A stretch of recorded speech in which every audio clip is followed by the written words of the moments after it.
Good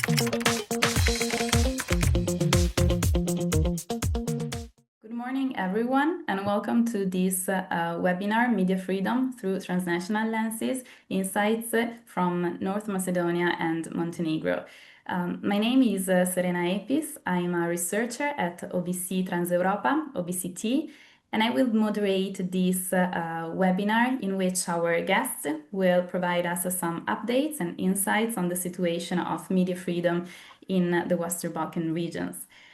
Today's webinar will specifically focus on two countries, as I mentioned, North Macedonia and Montenegro, both of which are candidate countries for EU accession. And as part of their accession negotiations, both countries need to align their national legislation to EU norms and standards on media freedom.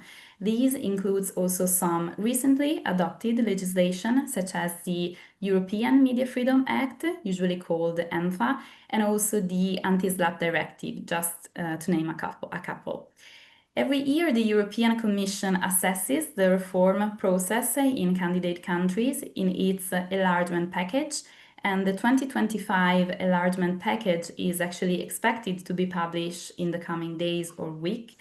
Since last year, the European Commission also included some candidate countries in its rule of law mechanism, which is a monitoring tool that the European Commission introduced to monitor the state of the rule of law within the European Union, also including candidate countries, as I mentioned.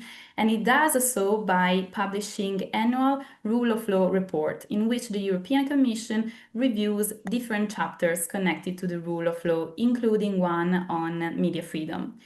So the starting point for this webinar are precisely two shadow reports on media freedom in North Macedonia and Montenegro that OBCT has produced together with two regional partners, namely the Montenegro Media Institute from Podgorica and the Metamorphosis Foundation from Skopje. The aim of this shadow report was precisely to contribute to the rule of law monitoring in these two candidate countries, and also to provide some recommendations to key institutional actors. So before we start our conversation, I would like to mention that the rule of law shadow reports were produced as part of a research project called Transnational Advocacy for Freedom of Information in the Western Balkans, that is co-funded by the Italian Ministry for Foreign Affairs and International Cooperation. This work is also part of a broader and wider effort by OBCT within a European consortium called Media Freedom Rapid Response, which is a European project co-founded by the European Commission that monitors press freedom and media freedom violation across Europe, and also responds to these violations by providing public advocacy and also support to journalists or professionals in need. The European consortium is made of 6 European Media Freedom and Journalist Association, including the European Centre for Press and Media Freedom, which is the lead partner, the European Federation of Journalists, Article 19 Europe, the International Press Institute, Free Press Unlimited, and OBCT. Now, I would like to thank everybody joining the webinar and, of course, our guests. And I would like to give the floor to Embassy Counselor Mr. Tomat Bozios, who's representing the Italian Ministry for Foreign Affairs and International Cooperation, and specifically the Adriatic and Western Balkans units. And I would like to invite him to provide some opening remarks to start our discussion. Thank you. Thank you. Thank you very much for having me, first of all. Thank you for the organization of this webinar. My greetings to all the distinguished panelists, speakers, and the audience, of course. Well, we have a long-standing tradition of cooperation with the OBCT. So once again, I'm really happy about that. This is a very important topic, the one we are discussing today. After all, is one of the main pillars of the European law and the acquis communautaire, the founding principle of the European Union.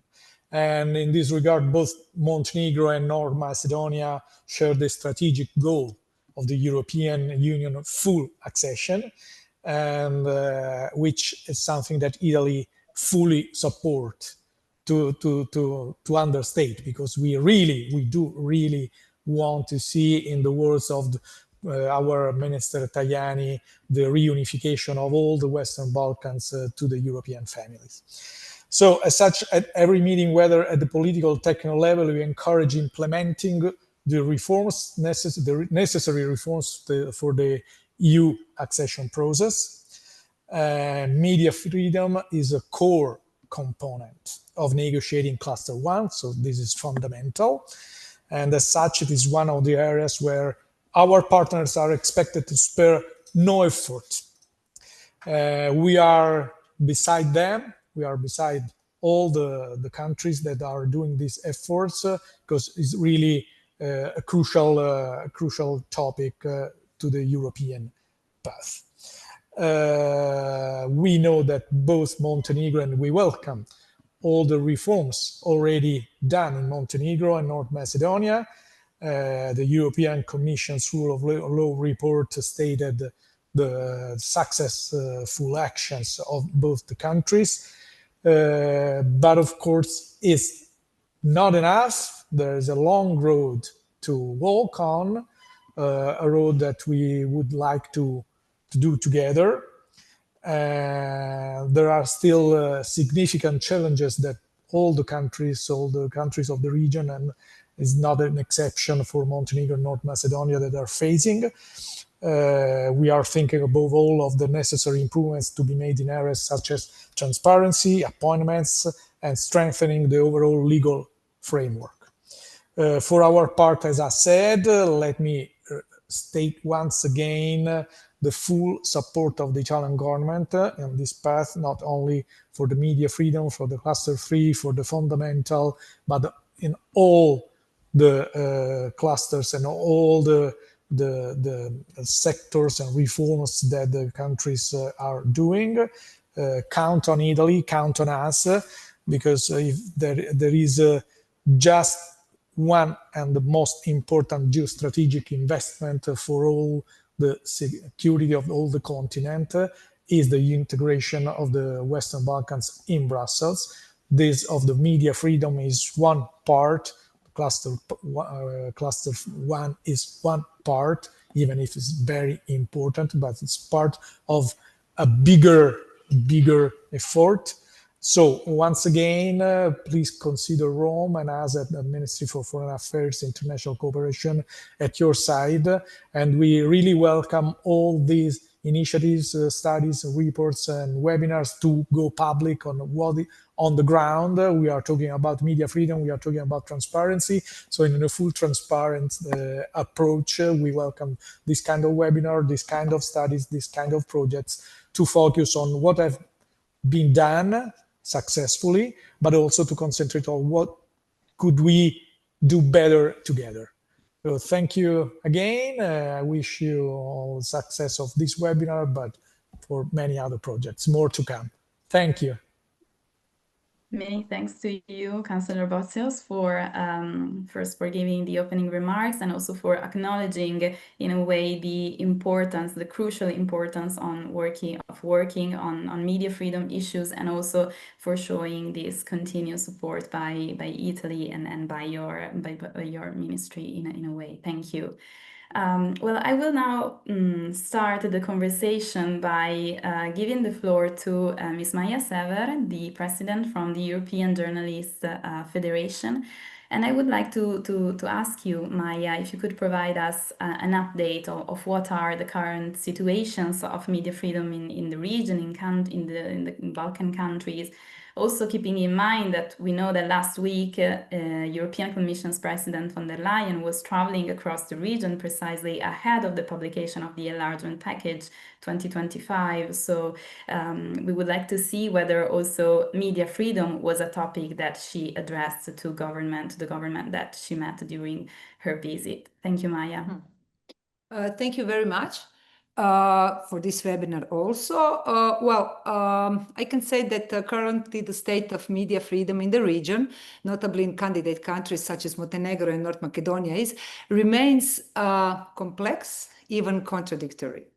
While we can find some visible progress has been made, notably via legislative reforms and let's say some things are improved regarding safety of journalists, like serious problems persist. Political influence, economic dependence, disinformation committee to limit meaningful independence of media, lack of resources, very serious problem with the local media.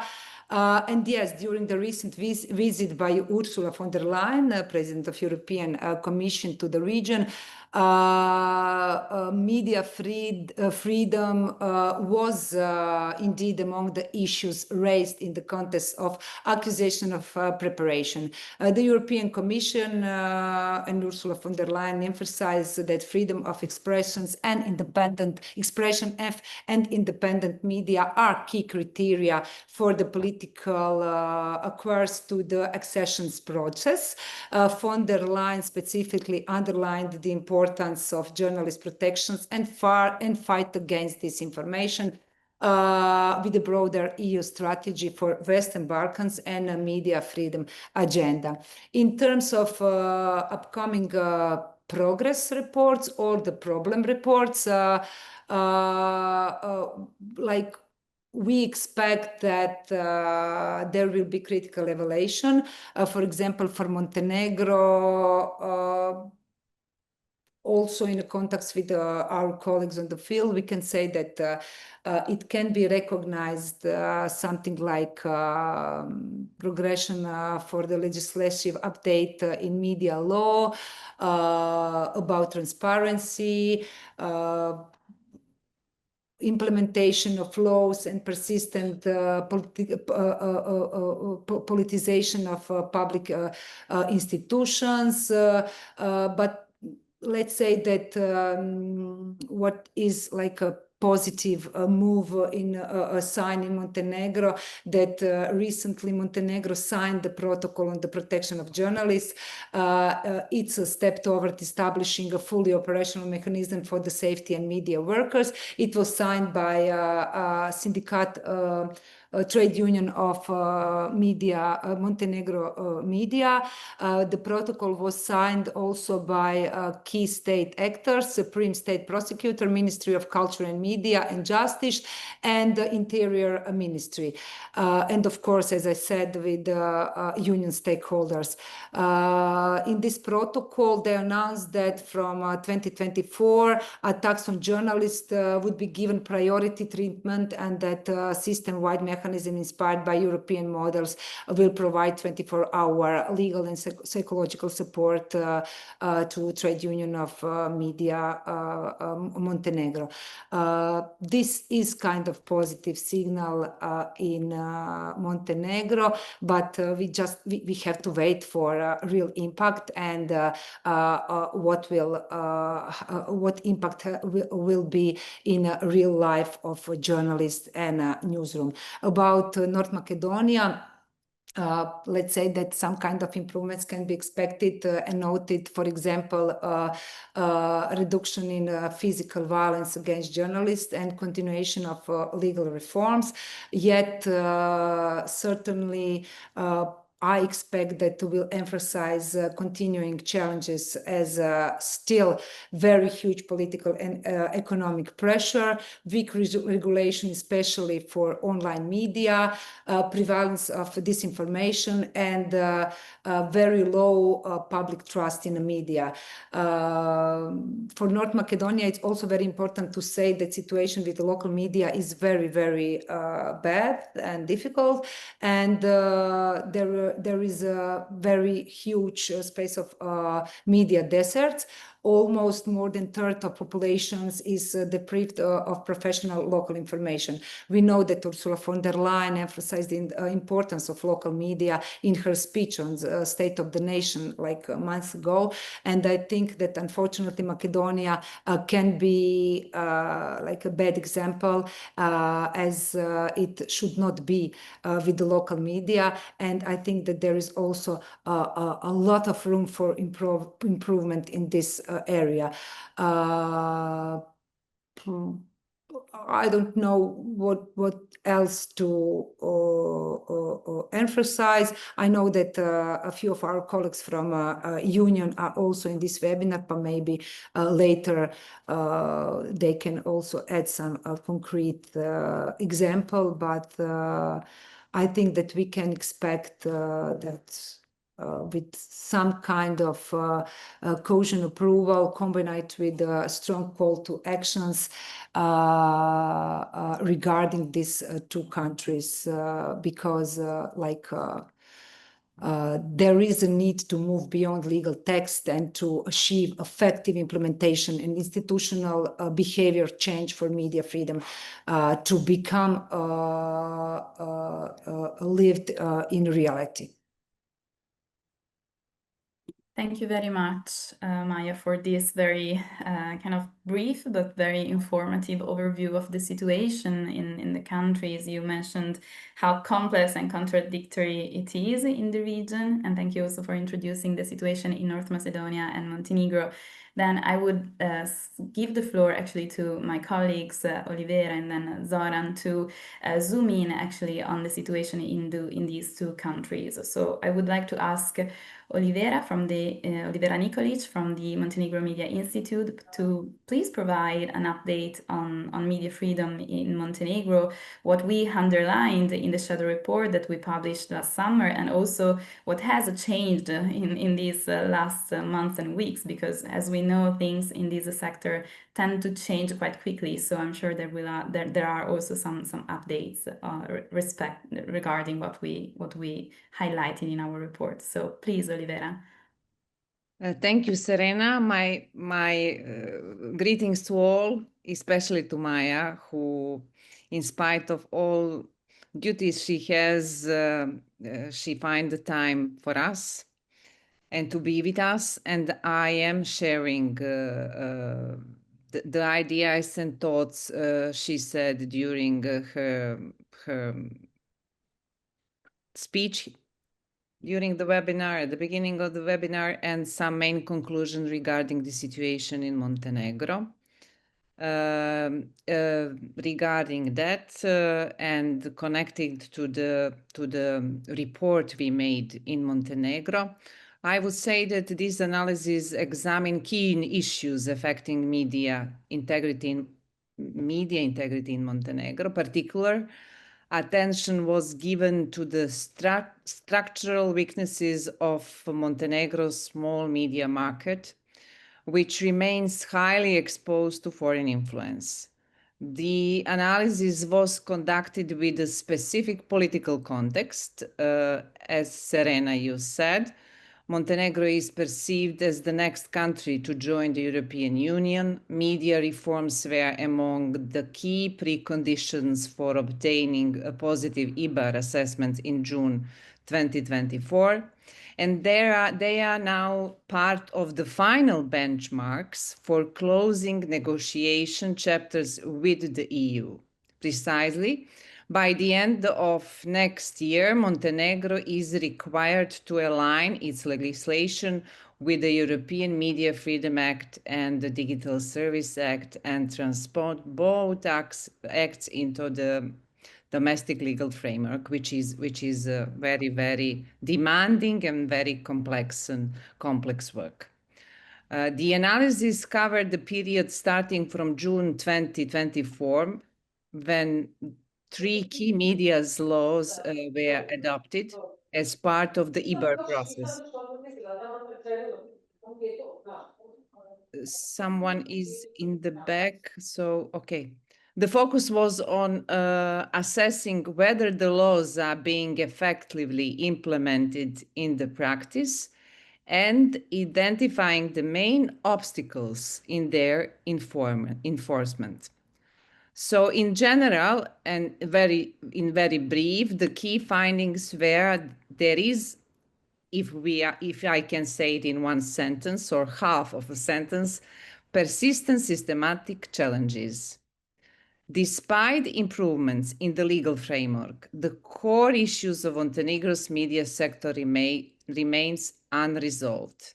These include weak and selective implementation of media laws, political control over the public service broadcaster and the media regulator, high market concentration among several dominant media actors with foreign ownership, resulting in undue external influence, poor socioeconomic conditions of journalists. These are, I would say, key findings of the analysis. The report also addressed SLAPP lawsuits, which we have more in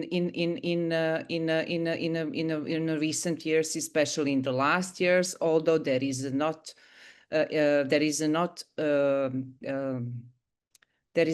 an consciousness among the journalists and media and editors of media that we have SLAPP lawsuits and that we are starting to have a problem with them. Then the report also addressed safety of journalists and the spread of disinformation. In this purpose, I would emphasize, and in order to illustrate the situation in media scene in Montenegro, I would focus on the situation on the state public broadcaster, especially if we're having in mind the importance of the public broadcaster for the public opinion and democratic process in the countries. The law on the public service broadcaster provides the RTCG with editorial and financial independence. The state budget allocates fixed annual amount for its financing. There are no restrictions on advertising revenues, and the broadcaster generates additional income through primetime advertising. According to data from March 2025, RTCG's viewership share stands at approximately 23%, while RTCG is the most dominant player on the market with more than half of the total revenue, indicating a clear imbalance between its financial power and actual audience influence. However, in practice, the public service remains under strong political influence. The low level of political culture significantly limits the broadcaster's abilities to fulfill its mission to operate in the public interest. Particularly concerning fact is that one of the key media institutions in the country has been led since 2021 by a director illegally appointed 3 times, despite multiple court rulings declaring the appointments unlawful. The current management has also seized the supervisory body, the council, which represents citizens' interest and continues to support the director despite court decision. The courts have even sentenced recently 4 council members to suspended person terms for violating the law and supporting the illegal appointment. These developments reveal the depth of political interference and the low respect of judicial independence, both of which undermine the functioning of public media in Montenegro. But more than that, undermining trust in the institution and rule of law in the country. To conclude, through the case study I chose for this type of presentation, through the situation with the public state broadcaster, the situation at RTCG illustrates the broader systematic problems of Montenegro's media environment: persistent political influence, weak enforcement of media laws, and the lack of accountability in institutions. Ignoring court rulings demonstrate the culture of impunity and the superficial approach of EU integration, where formal compliance takes precedence over substantial democratic reform. For political elites, ticking the EU boxes often matters more than ensuring a media system that genuinely serves the public interest. And even the most progressive legislation cannot quickly change that reality. So that is for this part of our conversation. So I'm available later on for a question and maybe some explanation of what I just exposed here. Thank you. Thank you very much to you, Olivera, for providing this overview of the Montenegrin landscape. I think it really resonates with the terms that Maya used, complex and contradictory. You mentioned that there has been actually progress on paper, but rather a lack of progress on the ground. So thank you very much. I'm sure we will have time, hopefully, to go a little bit more in deep of these issues. I will give the floor now to Zoran Riklia from the Metamorphosis Foundation and kindly ask him to do the same actually on North Macedonia, so to present us the situation. We know that the past weekend there were the election in North Macedonia, so maybe we can also refer to these election and see what their impact on media freedom was. Thank you, Zoran. Thank you, Serena. In order to give more information in more structured way in shortened amount of time, I would share my screen and have a presentation, if it's okay. Do you see the presentation? Yes, we see it. Thank you. It's full screen now. Yeah. So, welcome to this part of the event where we present the report for North Macedonia. And the report offers an overview of the media landscape in the country and contains also a set of recommendations addressed both to local institutions and stakeholders and the ones in the European Union, with a call for taking concrete steps to protect media freedom in North Macedonia. The authors of this report, except me, are Serena, who is also here, and my colleague Goran Rizab, who is also attending this webinar. So, in one sentence, there is a progress, but the goal remains distant. Or maybe I should say the goal is getting distant, more distant. Because all those progress has been evident in the recent years, the pace of the reforms is still slow and it oscillates depending on the will of the political constellations in power, which can be evidenced by the huge oscillations of the media freedom index in the last decade for North Macedonia. So the report provides insights on challenges and solutions regarding media freedom in general, legal framework, journalist safety, and of course, disinformation as a challenge. So let me start with the media freedom. So despite there is no pluralism, it is evident that there is no real pluralism in the media in North Macedonia, because despite of the large number of media outlets, there is a fragmentation instead of pluralism. We have many small, fragile media facing financial difficulties. As a result, professional standards are challenged and the media resilience is reduced. The changes caused by digitalization, for example, for the most part, have negative effect on the self-sustainability of the media, meaning that it makes them more dependent on external sources of funding. So this is where the pressures come, because all the above additionally fuel the strong political pluralization, resulting in strong political pressures and pressures from economic factors, meaning part of the business community, which are in question. Also, one of the greatest challenges, which is kind of unique for North Macedonia, is the state funding, because we have the specific provision in the electoral code where media receives significant funds from the budget, and that is from the citizens, but this is distributed by the political parties. And this concept has been criticized by the expert community for a long time because it's leading directly to media clientelism. On the previous elections, for example, last year, this sum topped for 10 million euro. We are a country from less than 2 million.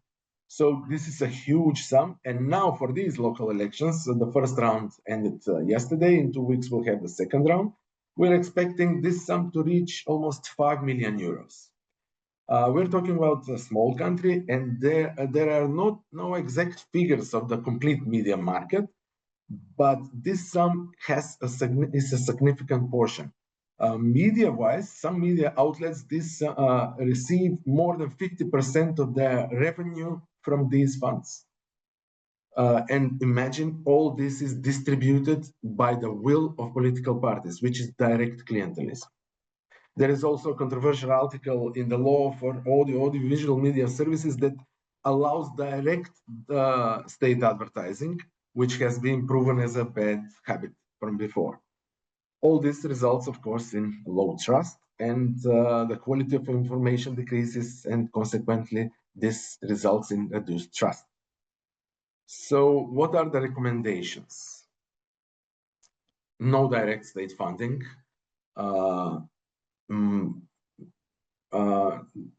This has to stop. There are some attempts of changing it, but direct state funding obviously distorts media market. In order to find a solution, we proposed, which is also agreed with the journalistic community and organizations, Media Pluralism Fund, establishing an independent Media Pluralism Fund to support the long-term sustainability of the media sector. And of course, strengthening the role of public service media. I'm not saying broadcasters, because in North Macedonia, we have a specific situation where the news agency, the dominant news agency, is also state-owned. This is Media Information Agency. Regarding the legal framework, the challenges we had for years persist because there is no clear concept for the online media regulation. There was an attempt at changing of the media legislation, but as we can see from these elections currently ongoing, no visible change has been achieved because the registry is established, but it's not fully functional, the registry of online media. So now we have again almost 300 online media applying for these public funds for political advertising. And of course, the biggest issue is that legal amendments still fail to align European Media Freedom Act and the Digital Services Act. And as a small country, we need to have allies in this fight. So the solutions would be a completely new media law, which would be comprehensive and inclusive, because now we have two different media laws. Such a media law, a draft, is sitting in a drawer. It has been prepared by local and international, mostly EU experts, but it's sitting in a drawer and still not accepted by the current government.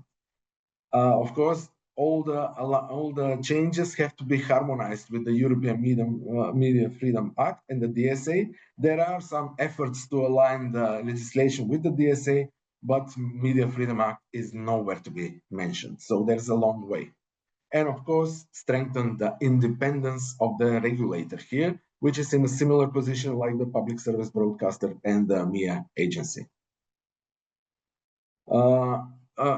Let me go back to the legal changes. Yes, there is a positive development. For example, attacks on journalists are now accepted as attacks on officials in North Macedonia. And this is a huge effort and huge step forward regarding safety of journalists. However, challenges still persist. For example, now we have online threats, which have always been here, but the digital sphere has become, let's say, an arena for threats against journalists, especially women journalists. online harassment because attacks are now usually these are harassment that do not qualify as attacks, because usually this goes towards slaps. But however, now we face threats of violence. We have stalking cases in women journalists.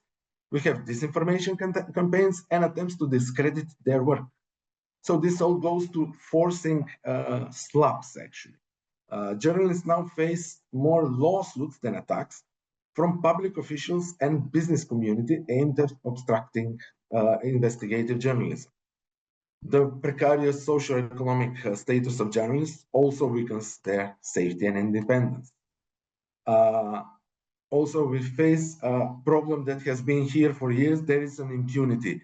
Besides having completely, even, let's say, very good or almost great legislation regarding safety of journalists, investigations and court proceedings are slow. And impunity for the past attacks persists. For example, fewer than 10% of the attacks on journalists or any violations in the past 5 years have resulted in some court rulings. So this takes us to the solutions. We have to align with the EU and the anti-SLAPP regulation.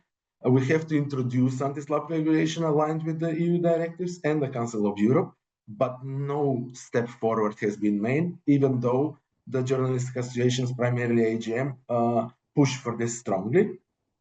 Also, we need to ensure that there are effective legal outcomes so that impunity ends, and we have to try to improve working conditions, which is not going well. And last but not least, this is the disinformation, the challenges regarding disinformation and misinformation. So disinformation in North Macedonia is intervened with political polarization, ethnic tensions, and external influences, which makes it complex. And this is contributing to deeply divided society with low trust in institutions and, of course, in the media. So local political actors are also important here because they tend to amplify these harmful narratives that are usually from abroad. Also, we face institutional challenges here because Parliament remains completely inactive in this field and there is no specific legislation. So what would be the cures here? We need to adopt as soon as possible. We already need to have it, but absolutely no step has been done forward. New legislation to counter foreign information manipulation and interference. Also, we need to guarantee effective implementation of current initiatives. Actually, some of the initiatives during the former government were accepted by the government, like the plan for the resolute action against spreading disinformation and the strategy for building resilience and tackling hybrid threats.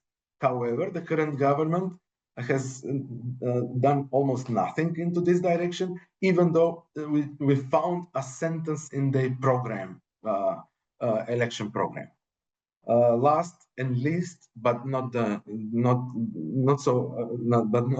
important, is that we need to update and expand the national cybersecurity strategy to address emerging risks, including AI-related threats. For example, the government website recently was without a security certificate, and it also has another website that sells T-shirts and TVs. So there is very small resilience on cyber threats. Thank you for the time. I'm here for additional questions. Thank you. Thank you, Zoran, for this review on North Macedonia. I think you also underlined this kind of... Sorry? But I can't hear anything. Oh, yeah. Okay, no, thank you for underlining this kind of common trends in the region. We see that there are some commonalities also with Montenegro, but of course, as you mentioned, there are also very much country-specific issues that need to be addressed in the specific also political context of each country. As a follow-up question for each of you, actually, I would like to bring the focus and to shift the focus a little bit more on the European integration process. And I would like to ask you, what are the implications, according to you, of new European legislation, as I mentioned earlier, for example, the EMFA or even the DSA or the Anti-SLAPP directive, for the protection of media freedom in the region and in the two countries more in specific? So maybe we could start again, maybe from Maya, if you would like to say a few words, and then again, Olivera and Zoran. Thank you. Well, what I can say, it's like as in member states, is expected that in these countries accepted approved legislation as European Media Freedom Act, but also so many other documents as Anti-SLAPP Directive, Recommendation for Protection of Journalists, DMA, DSA, and all those for us very valuable documents and legislation should be implemented. Unfortunately, even in member states, we are witnessing, and we have to work on this implementation of on a national level. I can say I'm coming from Croatia, and I'm now in Croatia, that like it's not so simple, it's not so easy. It needs strong political decisions, which means that governments on a national level should be prepared and had this political decision to really implement all those things we now have on the EU, let's say, paper. But I hope so that in this process, European institutions will also demand and not just accept from governments on a national level in North Macedonia and in Montenegro to fully implement in national legislative European Media Freedom Act and other directives. As I said, unfortunately, we have huge problems even in the member states. In Croatia, for example, on a paper, still we have just some kind of attempt to implement European Media Freedom Act. It's not enough. And as European Federation of Journalists, we really work closely with our affiliates to give them tools, advices, and help them to force national governments to really be serious according those legislatives. So we will also work with our affiliates in those two countries, in all Western Balkan, in countries in the process of joining, to really try to force and make a serious pressure on national governments to not just skip these legislations, but really work on it. I don't think that it's now it's a case. Like, so let's continue and let's work together on it. Thank you, Maya. Maybe Olivera, you would like to jump in now?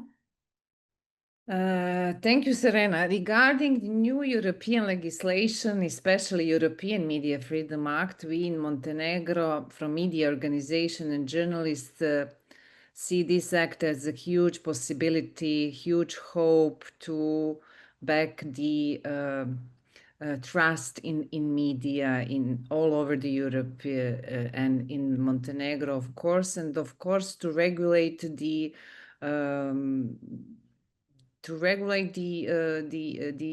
how to say our relations, media relations with very large online platforms.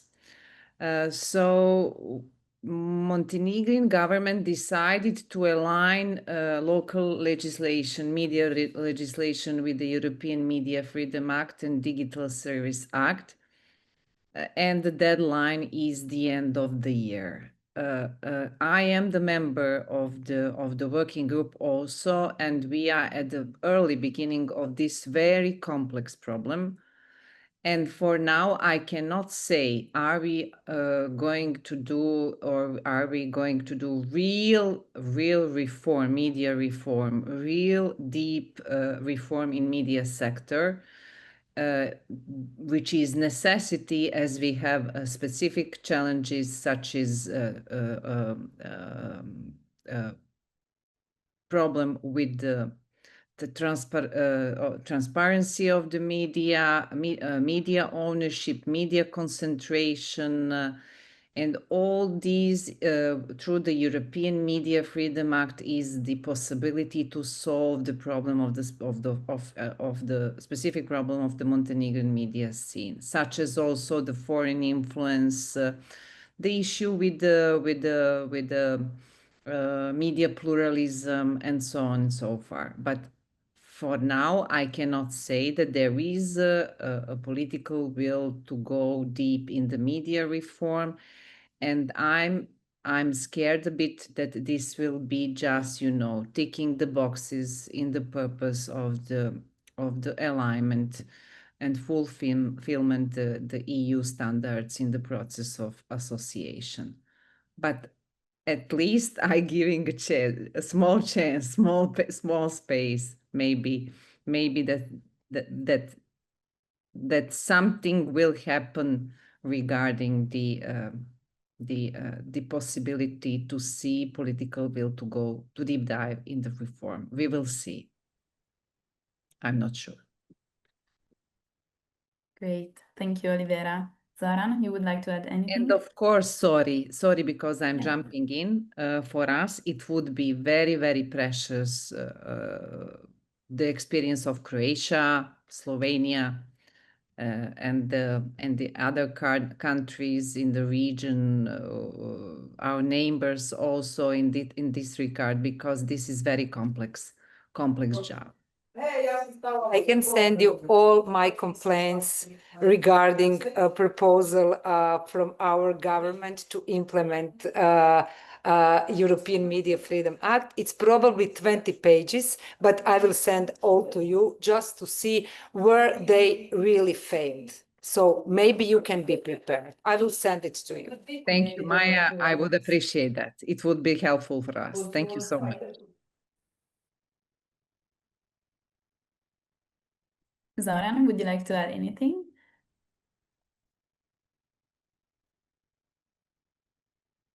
Yeah. Thank you. I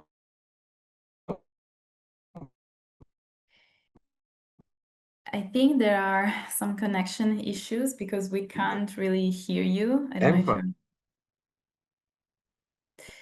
you're... Okay, yeah. I think there are connection issues because we can't hear you. Maybe you could try to disconnect. Okay, now we see you. Maybe try again. You are muted though. We see you, but you are muted. Yeah. So the European Freedom Act gives solutions to exact challenges that I have been numbering currently. But of course, as the president of EFJ, Maya, said, that there are changes in the implementation in the EU itself. And I think that this change needs to come globally towards us. This legislation is different from the US legislation. So there is a huge pressure from, for example, very large online platforms against DSA, or even in some provisions with the Media Freedom Act. So there is a huge force from opposing this, and it needs to go together with everybody.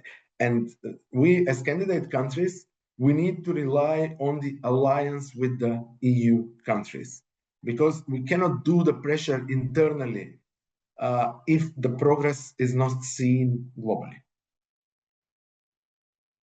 But of course, this is a great legislation, and it would be great when this is the last minute to change the legislation, because the challenges are going hyper exponentially, and the legal changes are almost linear with very small changes. And in 2 years, for example, it will be impossible to tackle the challenges. Thank you. Great. Thank you, Zoran, also for stressing again the importance of this kind of transnational partnership, also to push transnationally for reforms in this sense. Okay, thank you. Then I would like to ask my colleague Massimo Moratti, who is a collaborator at OBCT, to join the conversation actually, and he has the great responsibility to wrap up this meeting actually. So Massimo, please. Thank you, Serena, and it's been really interesting to listen to the contributions of the colleagues and also to the challenges. To echo what Maya said at the beginning, the progress is complex, contradictory, and I would also add slow. Because what we are witnessing in the region is a general compliance with the legal frameworks. Laws are being passed, and Montenegro is one of the examples in this case. But at the same time, that is not enough. And it also, it is, as Maya said, is contradictory because the laws are being passed, but we immediately see, as soon as the laws are passed, attempts at undermining the effect of these laws, and we are talking about the attempts at undermining the role of the regulatory bodies, the whole issue of the radio TV in Montenegro. So, the law is passed, but immediately afterwards, once the goal is achieved, once the box is ticked, there are strange amendments coming up here and there, and they are trying to undermine these effects. But then, we also noticed that progress is slow because we were witnessing an improved framework for what concerns violence against journalists, for instance, which I think both countries are reporting like an improved regulatory framework. However, sometimes there is lack of key documents like the protocol that was recently approved in Montenegro. And also there is a lack of fine-tuning these tools to tackle the new challenges, for instance, online threats, online harassment of journalists. I mean, that is a problem that I understand is common a bit everywhere in the country.